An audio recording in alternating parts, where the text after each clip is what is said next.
Last week, Friday, leaders from northern Kenya, including West Pokot Senator John Lonyangapuo and Tiaty MP Asman Kamama, were summoned by the CID to record statements over the Nadome massacre that reached its peak on Monday. The events were a culmination of a week that began with that blame game. Now, at the end of the week, more questions remained unanswered, including just who was responsible for the clashes and why hasn't a long-term solution been found. Interior Secretary Joseph Nkaiseri had his own set of answers, and these are the subject of this week's episode of On the Record with KTN's Edith Kimani.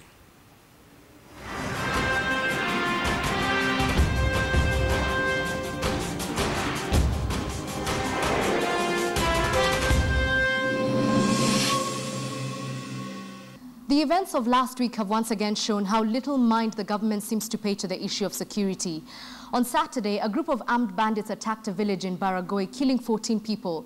Exactly 48 hours later, another attack happened in Nadome, where a family of 5 were killed, and it is that attack which is said to have catalyzed this latest wave of violence to the northwest of the country.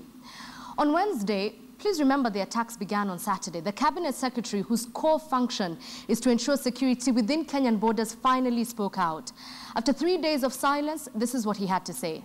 The government has today decided to commence with immediate effect operation in the affected areas to arrest the culprit and disarm all the communities in these areas.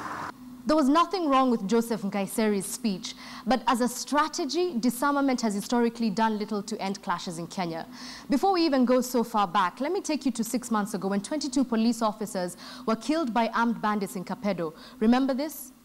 Mimi silaha hizo ambazo zilichukuliwa kutoka hawa askari, mimi sitaki kungojea wiki mbili, nataka zirudishwe leo. Lazima mnajua wako wapi. Following that ultimatum, only 16 guns were returned. 16. Compare this to the 530,000 to 680,000 illegal firearms in the country, and that's according to a 2012 report by the International Monitoring Group on Small Arms and Light Weapons, and 16 begins to look like a drop in the ocean. In any case, the guns stolen from the slain police officers in that Kapedo attack were 19, not 16. So it means even guns legitimately issued to police officers and stolen by bandits could not be recovered through the disarmament. But the CAS still somehow believes that issuing another ultimatum to disarm will actually work this time. Why don't you wait for the results? Unfortunately for Nkaiseri, you might not see anything if we go by history.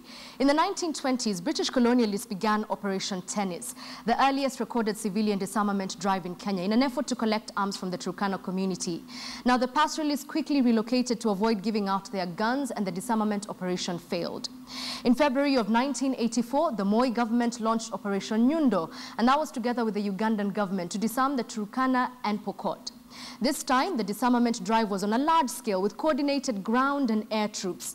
The result was civilian deaths and, according to the TJRC report, rape and beatings of the locals. Under Daniel Arap Moi's rule, a reported more than 20 disarmament drives came and went. Then in 2012, Kenya's first Inspector General of Police, David Kimayo, who had just been appointed, ordered a 2-week amnesty under which Tana Delta residents would hand over weapons without fear of retribution. Only 100 weapons were collected.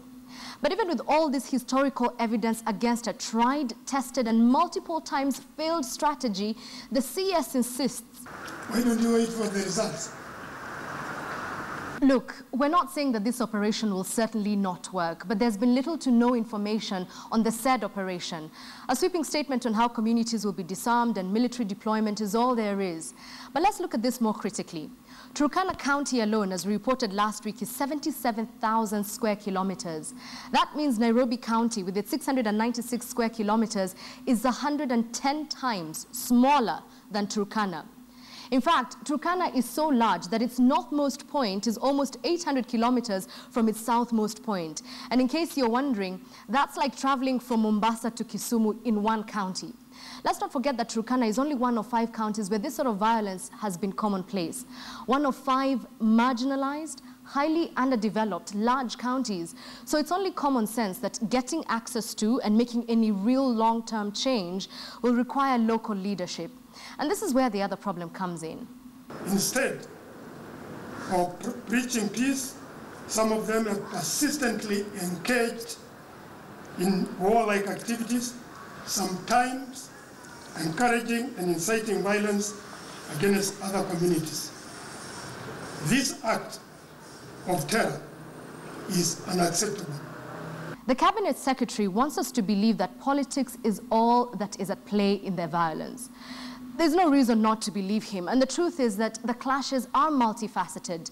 But the question is, if the Cabinet Secretary knows these said politicians and he claims to know what they have said to fuel the clashes, why has he not done anything about it? Section 77(1) of the Penal Code is clear. Any person who utters any words with a subversive intention is guilty of an offense and is liable to imprisonment for a term not exceeding 7 years. Subversion is defined under Section 77(3) to include acts intended or calculated to promote feelings of hatred or enmity between different races or communities in Kenya. Section 62(1) of the National Cohesion and Integration Act is even more direct. Now, that act provides that any person who utters words intended to incite feelings of contempt, hatred, hostility, violence, or discrimination against any person, group, or community on the basis of ethnicity or race commits an offense and shall be liable on conviction to a fine not exceeding 1 million shillings or to imprisonment for a term not exceeding 5 years or both. Now, the law is clearly on Gaiseri's side here, so if he is truly serious about ending this violence, why hasn't he used it to bring to book those he says are responsible? Joseph Gaiseri was nominated to the cabinet on the back of what everybody agreed was utter failure by his predecessor, Joseph Olelenku. And he appeared to know this when he sat before the National Assembly's vetting committee. He made a specific pledge to deal firmly with bandits and cattle rustlers should Parliament endorse his appointment. In fact, he promised. People are talking of stock exchange. Now others are talking of stock theft. Now this has to stop under my watch, I promise. A promise that has gone unfulfilled for the over 100 people who died as they waited 3 days for the government to react. A promise that may go unfulfilled if today's strategy has yesterday written all over it. A promise that means nothing without any promising actions.